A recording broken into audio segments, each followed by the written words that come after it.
Salve, salve todos os santos e santas. Sejam bem-vindos mais uma vez, galerinha, para a nossa última videoaula, né, dessa sequência desse mini curso de lógica em ADVPL. Eu sou o Emanuel Bezerra e o nosso patrocinador é o Clube do Proteus. Dando sequência ao nosso curso de lógica, né, a gente finaliza ele falando um pouco do comando while, tá?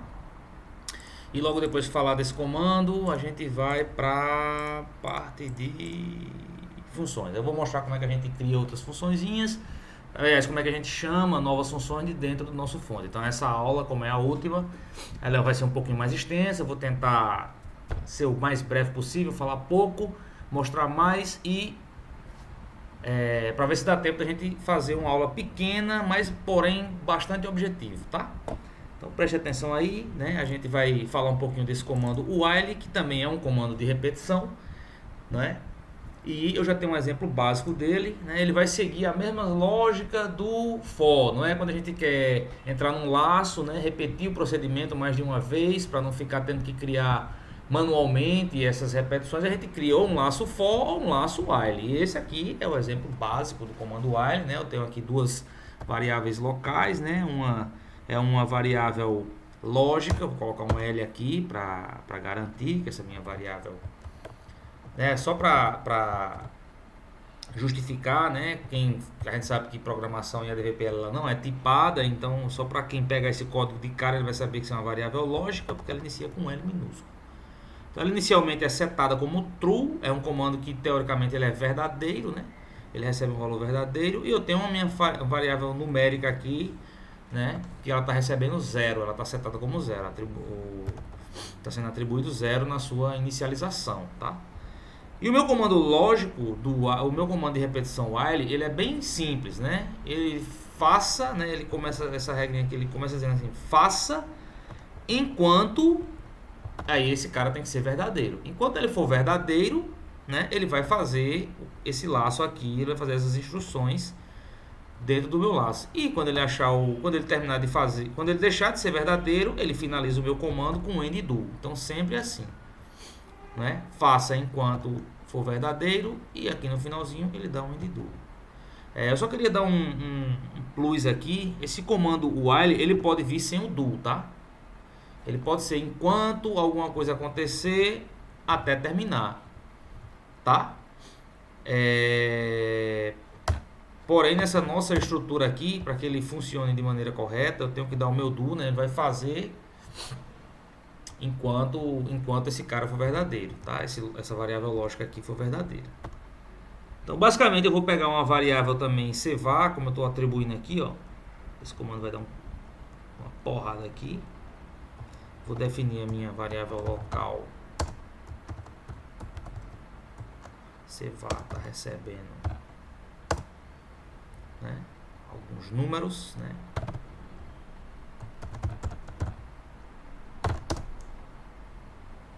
E logo após eu vou atribuir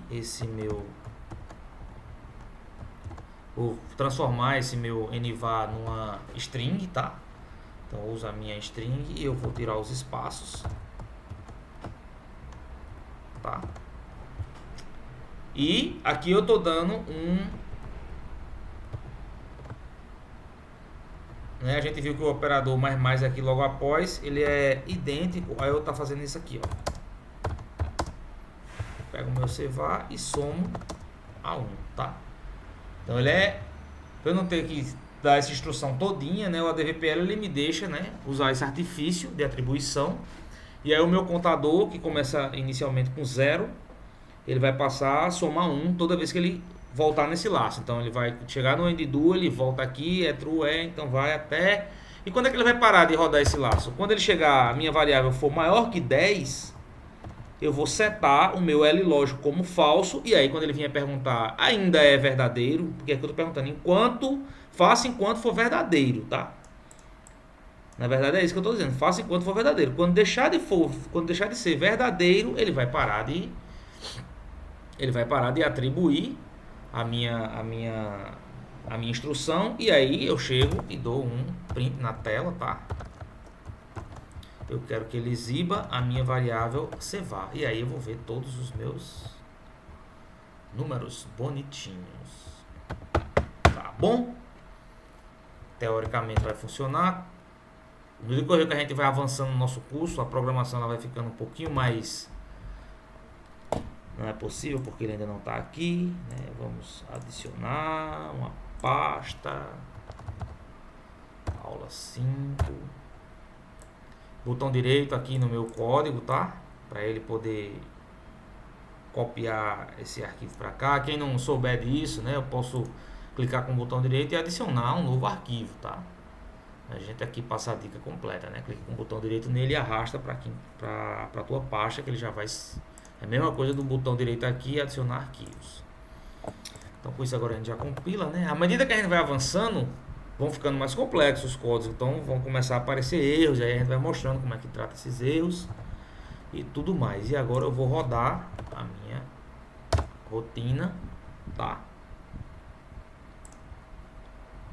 Ver se não vai dar nenhum erro. Fiz um código muito rápido, nem olhei direito, fui ajeitando ali de boa e deu. E ele diz, ó, eu errei a sintaxe, né?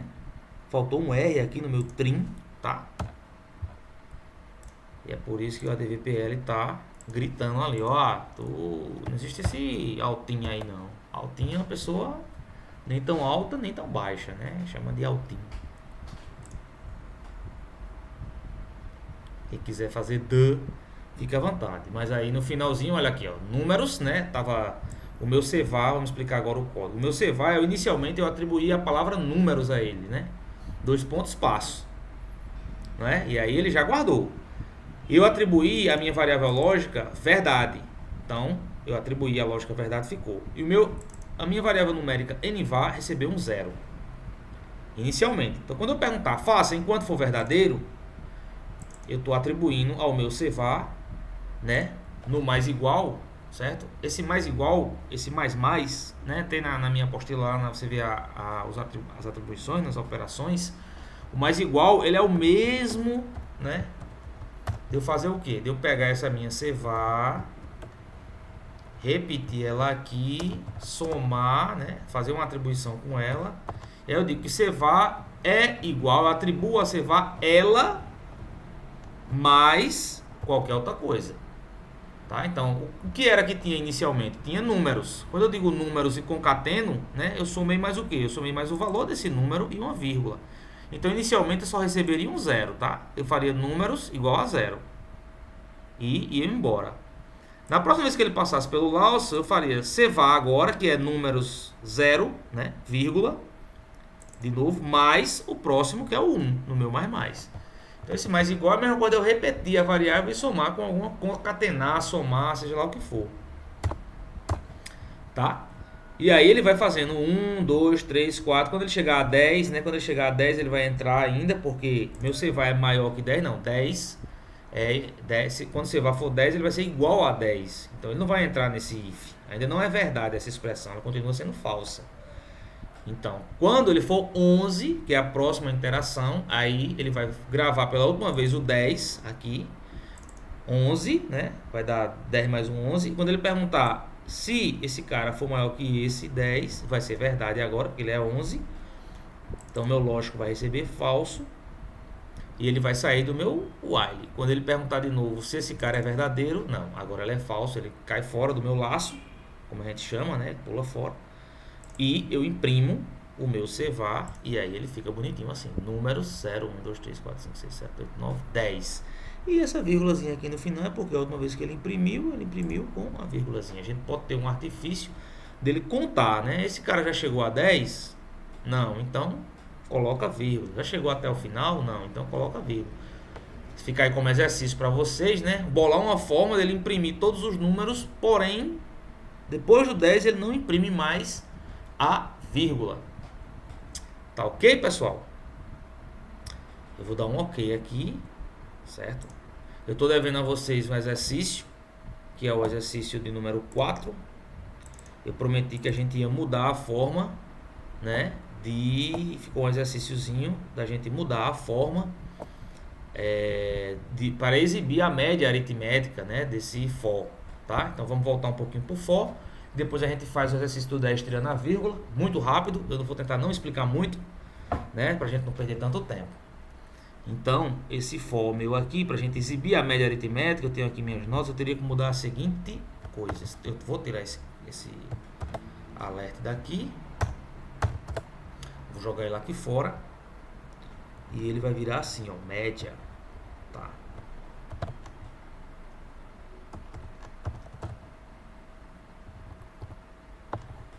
Meu média vem até aqui, pode ser aspas simples ou aspas duplas. O que não pode é começar uma duplas e querer fechar com a simples, aí ele não vai te entender. E aqui eu vou fazer o seguinte, ó, eu vou criar uma nova variável aqui, tá? Tipo numérica, chamada de média, tá? Inicialmente ela recebe 0. O que é a minha média? Minha média, ela é a soma de todas a média aritmética, né? Se fosse a ponderada, aí você, tá? Você faça a sua regrinha para fazer a média ponderada. Eu vou fazer aqui a aritmética como prometido. Vou criar também outro numérico aqui, né? Um auxiliar para mim, eu vou precisar desse cara, tá?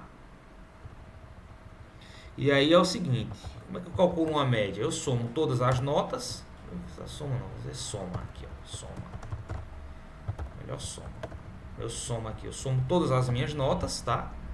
E aí eu posso fazer ou igual 0, né, no caso agora, mais alguma coisa, vou fazer assim para ficar melhor, para vocês entenderem melhor, e aí eu vou somando nota a nota, ó, no meu array. Na aula ele imprimindo nota a nota, aqui eu vou somando. Então, o meu soma agora é 0 mais essa nota. A primeira vai ser 7. Tá? A segunda vai ser 7 mais 5, e aí vai dar o valor total. E depois a soma de 7 mais 5, que são 12, né? Vai somar com 10, vai dar 22 no total. Então, quando ele passar pelo meu laço, ele vai somando e vai dar esses 22 aqui. Tá? A gente tem que lembrar que a gente criou um array de strings, né? Então, se é um array de strings, eu não posso somar um valor numérico com um string. Aí vai dar uma porrada. Vai dar um erro. Então, como é que eu... Já que a função str converte números para strings, eu tenho também uma função de retorno que eu converto strings em números. E aí eu chamo val. E aí ele vai pegar essa minha string aí da vida e vai transformar num numérico. Aí eu vou começar a somar. 0 mais 7, 7 mais 5, 5 mais 10, tá? Depois que eu realizar a soma de todos esses valores aqui, tá? Eu tenho duas opções. Ou eu faço aqui dentro o meu laço com um if para calcular a minha média, porque eu não posso calcular, toda vez que ele passar no meu laço eu não posso fazer esse cálculo, senão ele vai dar errado. Ou eu calculo essa média fora. Eu vou preferir fazer assim, que para mim é mais rápido. Então, a minha média vai ser igual à soma de todos esses itens que eu já peguei ali, tá? Ah, pessoal, é programação, então esse barra é um comentário, tá? Toda vez que eu der um barra eu estou comentando o meu código. Então, mesmo que o ADVPL, o compilador, passe por aqui, ele vai desconsiderar essa informação que está dentro do meu barra. Eu tenho como Java e outras linguagens, né? Eu posso usar também o barra asterisco se eu quiser fazer um bloco de código, porque o barra ele só respeita essa linha, tá? Se eu escrever aqui depois, ele já não respeita mais, ele já vai tentar fazer alguma coisa com isso aqui que eu coloquei. Porém, o meu barra asterisco barra não, que tiver dentro dele, ó, fica tudo verdinho aqui, ó. Ele pouco importa para ele. Então, como vocês veem nos meus comentários, eu dei barra aqui em cima, eu poderia muito bem dar o barra asterisco, ó, você vê que ele já ficou de outra cor, né? Ele já tá pensando que isso aqui é uma informação de verdade, não um comentário. E ele comentou meu código todo, ó, porque eu dei o barra asterisco lá em cima. Então, para ele agora o ADVPL ele não vai considerar nada, mas aqui eu cheguei e dei um asterisco barra, ele voltou a ser um código, né, normal, comum, tá? E aí eu vou tirar esse comentário aqui, eu comentei só para explicar, não quero ele aqui não. Aqui eu só quero a minha soma, ele está somando as minhas informações dos meus arrays, né? No final tem uma média, é igual a soma dividido por quanto? Das duas, uma. Ou eu pego o meu contador, ou eu pego o meu length, né? Para saber o tamanho do meu array, tá? Né? E aí eu vou dividir pelo tamanho do array, que aqui vai ser 3. Ou eu crio outra variável e faço ela de contador aqui dentro. Tá? Teoricamente, esse meu contador aqui ele vai ser igual a 3. Eu não gosto de fazer isso não. Não confio muito nisso. Tá? Eu preferia criar uma variável aqui para ele ir somando. Mais um. Enquanto ele passasse no laço, ele ia somando e aqui eu usaria ela. Mas eu estou com preguiça, então o tamanho do meu array é o ideal. Se for uma média aritmética que tiverem 3 números, ele vai dividir aqui por 3. Se tiverem 5, ele já vai saber que o tamanho será 5 e vai dividir por 5. E por aí vai. E aqui no final eu exibo a minha média. Quanto é que vai ser a minha média? STR média, né? Tá aqui o valor 5. Vou compilar o meu aula 4. Com isso eu consigo a minha média. Se eu fizer provar a vocês aqui que 7 mais 5 mais 10 é igual a 22, e isso aqui dividido por 3 dá uma média de 7.3. Esse cara passaria nessa prova. Então se eu rodar o meu fonte 4, ele vai ter que dar 7.3 como saída aqui, tá? E ele deu 7.3. Olha o espaço que eu falei, ó. Por isso que fica esse espaço aqui. Aí eu não gosto. Aí eu dou o altrinho aqui, ó. E resolve. Cuidado para não botar os parênteses no lugar errado. Resolve o meu problema, tá? Ctrl S, Ctrl F9 novamente. Compilou. Quando eu rodar o meu aula 4, 7.3 sem esse espaçozinho aqui. Então, vamos brincando aí. Eu já posso fazer agora, né, uma funçãozinha que calcule a média de qualquer aluno. É só mudar aqui o valor, né, que ele vai calcular um novo valor pra gente. E eu passo tirando um 10 aqui. Eu sabia que eu passava. Ok? Então tá aqui a minha aula 4, né, promessa cumprida. Mostrei como é que faz a média, ok? E agora a gente vai mostrar rapidinho como é que eu tiro esse na minha vírgula do último número do meu array aqui. Porque se eu tiver mostrando aqui mais uma vez, quando eu exibo meu último número, ele está vindo com uma vírgula. E aí eu não quero que apareça essa vírgula. Eu quero que ele pare. O último número não tem vírgula, tá? A primeira coisa que eu vou fazer aqui é saber que eu vou dar um valor lógico enquanto for true. E eu vou parar de imprimir quando ele for a minha 11ª interação, no meu caso aqui. Quando ele for 11, ele vai parar de imprimir, porque eu vou receber o falso aqui, ó. Então eu vou fazer a mesma coisa. Eu vou dar um nvar mais, tá? Eu vou pegar o meu cvar e eu não vou somar a essa variável agora não. Deixa ela aqui por enquanto. Eu vou fazer o seguinte. Eu vou dar um if também aqui.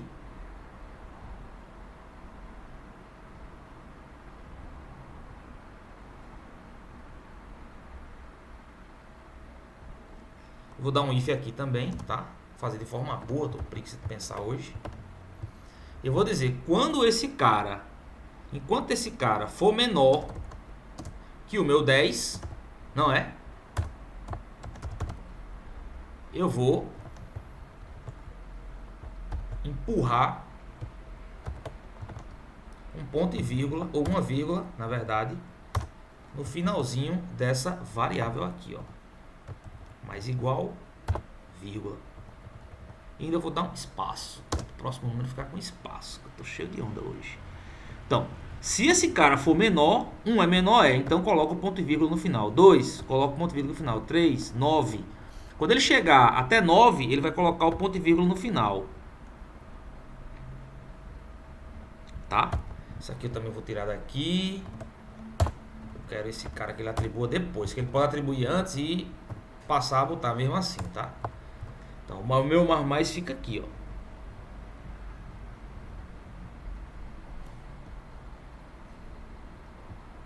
Zero, aí ele vai botar o ponto e vírgula. Agora ele virou 1. É 11 não, beleza. 2, 1, ele vai botar o ponto e vírgula. 2, 3, 4. Quando chegar em 9, ele vai botar o ponto e vírgula. Aí ele vai receber um 10 aqui.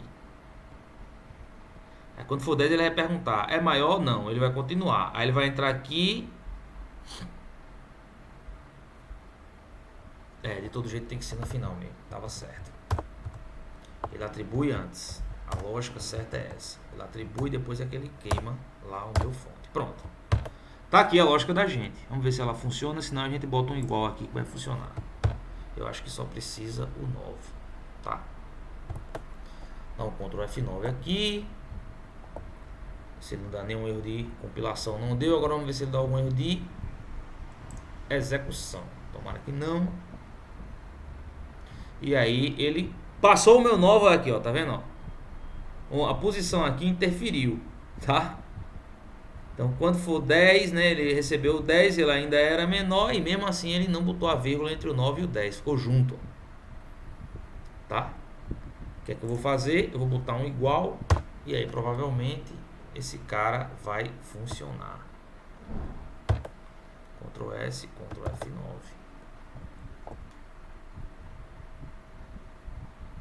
Executar aula 5. E agora ele não colocou a vírgulazinha no meu último número, tá? Então às vezes a cabeça da gente pensa que a lógica tá certa, mas a programação não, é por isso daqueles 40% do teste, lembra? A gente tem que testar e ver de fato se é o que está acontecendo, ok? Então tá aí a duas promessas, né? Prometi o for e fiz, prometi a vírgula do while e fiz. Agora eu quero voltar para vocês rapidinho para mostrar como é que seria um procedimento de chamar novas funcionalidades, tá? Então, essa aula seria a aula 6, tá? Deixa eu só salvar como aqui uma aula 6. Já salvei a 5. Salvar a minha aula 6 aqui, tá? Eu quero salvar como a minha aula 6, ela é aninhada na aula 5, tá? E o que é essa aula 6? Essa aula 6, ela é chamada de procedimentos ou funções. Qual a diferença de um procedimento para uma função? Né, isso também está aqui na minha apostilazinha de lógica, né? Todos são métodos, mas qual a diferença básica do que é um procedimento e do que é uma função, né? É que a função ela retorna, né? Normalmente uma função é um conjunto de comandos previamente disponibilizado e assim que solicitado, blá blá blá, atribuído no final da execução, ele retorna algum valor. A minha função ela retorna valores, né? Quando eu chamo uma função que retorna, um método que retorna valor, isso é uma função. Se eu chamo um método que ele não me retorna nada, ele apenas executa alguma coisa e fica por lá mesmo, eu não quero uma resposta dele, eu quero que ele faça. Aí esse método é um procedimento, né? Em algum lugar eu explico isso aqui também. Ou não, explico sim. Procedimento é uma função que não retorna valor nenhum. Por isso que eu digo, é uma função. Na verdade deveria ser um método, né? Aqui eu vou até corrigir. Obrigado aí por terem me alertado quanto a isso. Procedimento é um método que não retorna valor nenhum, tá? Então essa é a diferença básica entre procedimentos e funções. Eu vou filar aqui a minha aula 3, que eu tinha um casezinho aqui. Cadê a aula 3? Faço muito isso, tá, pessoal? Eu filo muito nas aulas e filo muito meus fontes, tá? Eu não decoro muita coisa na DVPL não, como eu trabalho em muitas linguagens de programação, então se eu ficar decorando como é que é a sintaxe de uma, como é que é de outra, então a gente não sai do canto, né? Fica sabendo de tudo, acaba não fazendo nada direito. O que eu faço? Eu sei que aquele fonte faz isso, eu vou lá naquele fonte, copio e colo. Pronto. Depois eu só ajusto para o que eu quero e morreu. Já era, tá? Então eu vou filar aqui a minha aula 3. Eu vou copiar esse cara e jogar lá embaixo. Eu vou querer que ele me retorne alguma coisa para exibir para vocês, para eu provar que eu fiz, tá? E aí eu vou tirar o meu alerta e voltar a descomentar os fontes, tá? Ops, aqui é o meu procedimento aqui. Ok, tá bom assim? E aí eu vou fazer uma coisa bem básica, porque o tempo da gente é curto, né? O pessoal reclama muito que eu demoro muito nas minhas videoaulas. Infelizmente eu ainda não tenho prática para fazer assim, bem rápido não, tá? Aqui, pessoal, é o seguinte, se for uma função de usuário, a gente vai a diferença. Agora que eu vou aprender na prática, o que é a diferença aqui de função de usuário estática, que a Manuel fala sempre. Se eu quiser criar uma função de usuário, uma user function, tá? Eu só faço ela assim e dou o meu return. Se eu não retornar nada, isso aqui é um procedimento. Se eu não retornar nada desse procedimento, esse método é um procedimento. Se eu retornar, esse método é uma função. Se eu não passar nenhum parâmetro na chamada dele, tá? Não tem problema nenhum. O problema mesmo é quando eu passo um parâmetro, um cevar da vida, e na definição do meu método eu não recebo nada. Aí o bicho pega, aí ele dá erro, tá? Então se eu estou chamando aqui, eu posso chamar de qualquer coisa. Valaux, essa minha variável. O que eu passar nesse cevar, seja lá o que ele for, tipo a minha N opção aqui, ó. O que eu passar aqui nesse cara, se for 0, esse cara vai virar 0. O problema é quando eu passo ele lá e aqui eu não estou recebendo nada, aí o bicho pega. Ele receber aqui e eu não passar nada, não tem problema nenhum. Simplesmente ele vai ficar essa variável agora que vai passar a ser local desse método APV início, ela vai ficar setada como nada, não foi definida, não tem nada nela, não tem problema nenhum. Agora se eu passar aqui e lá não tiver uma variável sendo esperada, aí o bicho pega, porque aí o meu método vai chiar. Opa, tá querendo empurrar o que aqui no método se eu não tô pretendendo receber nada seu? Tá, pessoal? Então ali o método inicial não tinha nada, aqui também não vai ter nada. Esse aqui vai ser um procedimento. Por quê? Porque eu não vou retornar nada. O que eu vou querer fazer aqui? Eu tenho uma variável privada aqui, que ele é do tipo caractere. E essa variável recebe um valor aqui chamada de... Ela tem um valor que é vazio. Ainda não atribui nada a essa minha variável, apenas uma string chamada vazio. A partir do momento que eu chamar esse método, tá? Essa minha variável sim vai sofrer. Eu não preciso definir, mas eu já defini. É bom que eu vou explicar o conceito de privado e local aqui rapidinho. Local. Uma variável local, ela só funciona nesse escopo, pessoal. Se eu chamar outro método e eu fizer qualquer coisa com essa variável, não importa. Só vale o que está acontecendo com ela dentro desse método principal aqui. Minha variável é local, ela só funciona aqui dentro, tá? Quando a minha variável é privada, se eu mexer nela dentro desse meu método aqui, inicial, ela vai sofrer alteração. Mas se eu mexer nessa variável dentro de algum método que eu chamar, ela vai sofrer essa alteração. Então aqui vazio, né? E aqui vai ter o meu pré-enchido. Tá? Então ela vai deixar de ser vazia e vai passar a ser preenchida. Minha string que eu defino nela, deixa eu pegar essa aqui da frente, vai mudar nesse meu novo método aqui. Método 1, né? Que é o meu primeiro método, tá? Aqui para separar para vocês verem que tem um método diferente aqui. Esse meu começa aqui e termina no meu return. E aqui dentro eu estou fazendo uma chamada a ele, não estou passando nada, então é um procedimento. E nesse procedimento aqui eu mudo a minha variável, o valor dela que era vazio agora passa a ser preenchido. Mentira, bicho. Tô falando, porra. Tô falando pra tu? Não minto não. Isso é foda, porra. Isso é o poder. Se eu der um alerta apenas na minha variável, tá? E setar esse cara com 50, eu não vou passar por nenhum desses métodos aqui, porque é 0, 1, 2 ou 3. E aí eu vou imprimir vazio, juro por Deus. Então se eu passar a chamar aqui o 6, tá? Ai, não existe o fonte, você não pode compilar. Tá, cara, eu vou criar a aula 6, tem calma. Que seria a nossa aula final. Meu tempo está muito mesmo no finalmente. Eu não vou fazer todos, tá? Só vou fazer um para mostrar a vocês que isso aqui é o funcionamento, tá?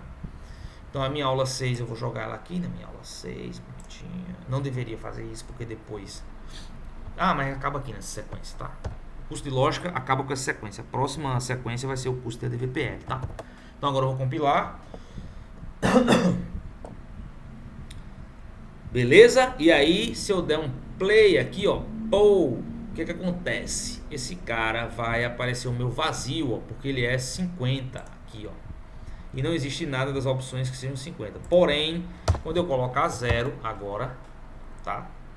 Deixa eu fechar aqui vazio, colocar 0 e der um F9. Beleza? Vejam a mágica. Que eu der o play, ele vai aparecer preenchido. Oh! Como isso é possível? Como isso é possível? Quando ele chegou no meu case aqui, 0, ele chamou a minha função de usuário. E aí, a minha função de usuário muda o valor interno dessa função.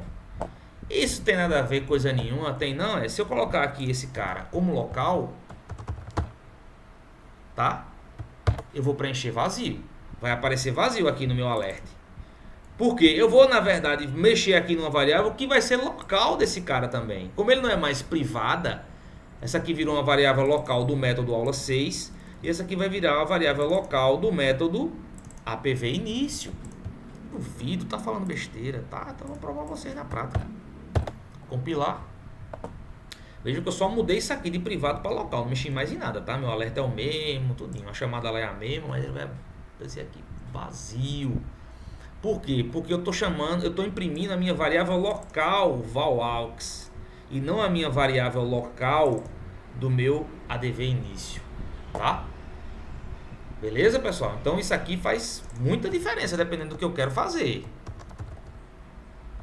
Private, ele vai chamar, ele na verdade eu estou manipulando a variável que foi definida no meu método principal. Mesmo sendo chamado esse método secundário aqui, o meu método principal tinha uma variável privada nele com esse nome. Então, se eu chamar alguma variável aqui, não definir nenhuma local aqui para manipular, se eu simplesmente chamar a minha variável, o ADVPL diz, opa, esse cara já existe e esse cara é privado e ele está aqui, ó.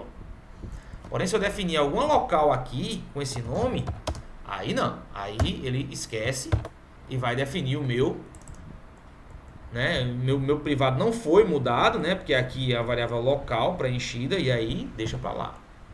Em teoria, né? Na prática a gente vai ver isso agora. Também fiquei em dúvida. Se fosse Java, ele fazia. DVPL eu não sei como é que ele vai se comportar. Teoricamente é para ele aparecer vazio aqui, tá? Vazio, beleza, ele faz a mesma coisa.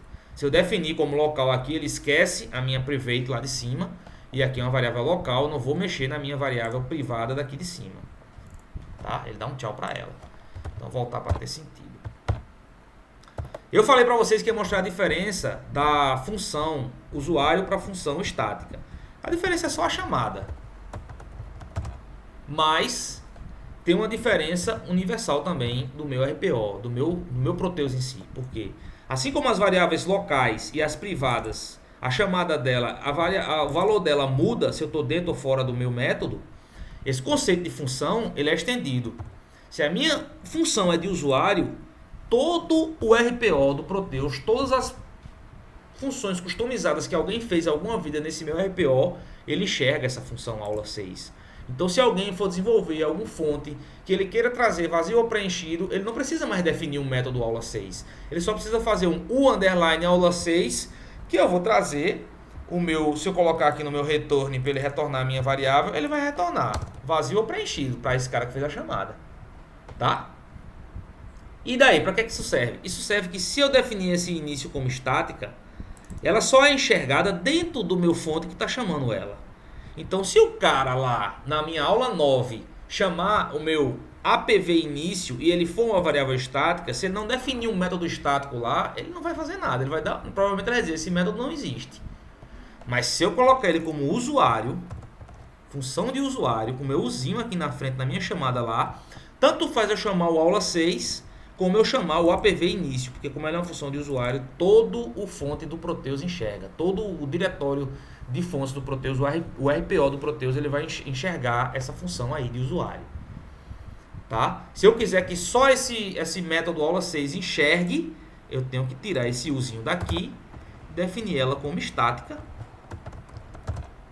e pronto, só o meu aula 6 vai enxergar essa função interna APV início. Qual é o impacto disso? É que se eu criar uma função com o nome usuário, no ADVPL eu não posso criar outra com o mesmo nome. Se eu criar ele chia, no meu Proteus chia. Tá? É como se eu tivesse aqui, ó, essa aqui não é user function ADV início. Se for criar outra aqui, parceiro, ele não deixa. Independente de estar nesse meu fonte, aula 6, ou em qualquer outra fonte, se eu for compilar esse cara, ele vai dizer, ô meu querido, já existe em algum lugar do meu RPO uma função chamada UAPV início. Você não pode criar outra não. Muda o nome dela aí, bota um 2, faça qualquer coisa que você quiser. Deixa eu ver aqui. 1, 2, 3, 4, 5, 6, 7, 8, 9. Tá. Se eu passar de 10, pessoal, às vezes dá bronca. Tá? O ADVPL inicialmente foi criado para contar até 10. Ele não sabe contar mais de 10, não. Vou ver como ele passou. Ó. Porque agora eu defini como aula 2. Aí ele deixa tranquilo, de boa. Sem problema. Tá? Aqui é um método. Eu não passo nada, não recebo nada. Aqui é um opa. Aqui é uma função, eu vou passar a minha opção, tá? Que é a mesma aqui, que é 1, ó. Na verdade eu vou passar o meu valaux, tá ok? Vou passar o meu valaux, vou passar a opção mesmo. Eu vou receber essa informação baseado no meu opção, tá? Tanto aqui quanto nesse aqui embaixo, ó. Se for 2 ou 3, eu vou receber também. O que é que tu tá fazendo, Emanuel? Eu tô atribuindo a minha valaux o retorno da minha função. Então, o que vier de lá da minha função, eu vou atribuir a minha valaux. Aqui eu só vou passar também a opção. E aí quando eu for imprimir, eu vou imprimir na verdade o retorno da minha função aqui, ó. Essa função ele recebe opção, tá? Então eu vou copiar lá a opção também. Tem uns 3 minutos para explicar isso a vocês. Tá, tô aqui meu AVP retorno, não vou mudar não, vou deixar o mesmo que eu tô com pressa. Eu vou fazer um if aqui básico, só desencargo de consciência, mas não precisa desse if, porque eu só tenho mesmo essa opção mesmo. Quando é 1 ele traz esse cara, então se esse cara for igual a 1, receba preenchido aqui. Vou mudar para não ficar igual para vocês. Ah, tá me enrolando, não vi nada não. É o mesmo, ele faz a mesma chamada. Então se for 1, não é? Esse cara daqui, que eu vou dar até, vou mudar assim, local, underline C, new var. Tá? Esse meu C new var recebe preenchido 1 e eu retorno o meu new var. E quando eu der o meu retorno, esse cara vai ser empurrado aqui nessa minha variável. E aí quando eu der o alert, vai dar o preenchido 1. Ctrl S, Ctrl F9. Eu já vou fazer o último lá, porque eu vou testar tudo de uma vez, tá? Eu não vou testar de pedacinho não. Meu método está, meu tempo está, acabou. 2. Eu vou criar o método 3, que ele é uma cópia desse aqui, tá? Só muda o nome da minha 3 aqui, ele só muda o nome do meu... O 3, cadê? Só muda isso aqui, ó. Passo só um parâmetro também. E aqui também, só um parâmetro. Ok? Não importa o nome do método, pode ser qualquer um, vai ser esse mesmo aqui. Só que aqui no meu método eu vou passar, ele vai ser 2 ou 3. Sempre ele vai entrar aqui quando for 2 ou 3. Então não faz sentido eu perguntar se é 1. Eu tenho que perguntar se é 2. Se a opção for 2, eu vou botar aqui, ó, preenchido 2. Tá? Caso contrário, se essa opção for 3, como eu só sei que só existe 2 ou 3, eu poderia dar um else aqui direto, mas eu quero fazer o teste. Se essa opção for 3, eu vou colocar aqui o preenchido 3. Ele vai dar o retorno, aqui é variável local, ela pode ter o mesmo nome, não interessa. Então, Ctrl S, Ctrl F9, como eu não testei ainda, pode ser que dê algum cacete, mas eu acho que não. E esse cara aqui passa a ser uma função, porque ele tem retorno. E esse rapaz aqui também. Ter retorno é função. Vou compilar de novo aqui. Tudo certo, tudo programado. E aí agora deixa esse 0, ele vai me dar vazio, tá? 0, na verdade, ele vai me dar preenchido. Ele começa com vazio, ele vai entrar aqui, né? É uma variável private. Ele vai receber o preenchido da vida. Vamos lá. Tá 0 é preenchido. Preenchido. Vou meter o 1 aqui agora, ele vai ter que me trazer o preenchido 1. Salvo, compilo. Se for 1, ele entra no meu segundo case, vai chamar retorno passando a opção 1. Quando ele chegar aqui que ele perguntar é 1 retorna preenchido 1. Dali. Pela lógica, preenchido 1, tá? E por último, se eu der um 2 ou um 3 aqui da vida, ou colocar um 2, né? Vamos testar tudo, para ver se está tudo certinho. Muito proveitosa essa aula, expliquei muita coisa, depois se foi muito rápido, volta o vídeo aí, vê com calma. E aí eu vou meter um 3 aqui agora, só para mostrar que vai sair o preenchido 3, né? Depois vocês passam o vídeo com calma para ver como é que eu fiz cada um. E eu vou dar um play. Preenchido 3. E se eu der um número que não existe nessas opções, ele vai imprimir o vazio novamente. por exemplo 5, ele não vai entrar em nenhuma delas e vai voltar a imprimir o meu vazio, que é o meu inicial. Ele vai simplesmente alerte aqui, dar o meu impressão do vazio. Pessoal, a gente encerra aqui o curso de lógica de programação, tá?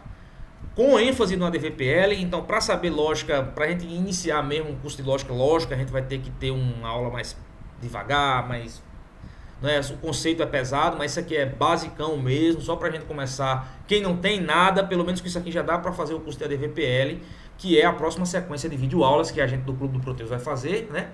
Eu não sei se vai ser comigo ou se vai ser com outra pessoa, mas enfim, a gente vai dar sequência. A gente encerra aqui o curso de lógica e os próximos vídeos já serão baseados, né? Aprender a fazer tela, não é? No Proteus, vai aprender realmente a usar o ADVPL, puramente ADVPL. E aí eu não vou falar mais de conceito. Lá o pau vai comer. Então é bom, quem quiser baixar a apostila, depois eu vou passar o link. Quem quiser pegar qualquer apostila de lógica, pegue. Quem quiser comprar livro de lógica, fica à vontade. Eu não vou dizer quem é melhor, quem é pior, não vou também passar referência de ninguém, né? Qualquer livro de lógica vai servir para você entender os conceitos lógicos, tá? E aí fica a seu critério qual livro você vai escolher. Beleza? Valeu aí, obrigado mais uma vez. Quem curtiu os vídeos aí do curso de lógica, dá o curtiozinho aí. Quem puder divulgar o canal, divulga. Quem não quiser, não tem problema. Não faço isso para receber nada, só faço para divulgar mesmo a linguagem de programação ADVPL. Valeu, foi bom e até a próxima.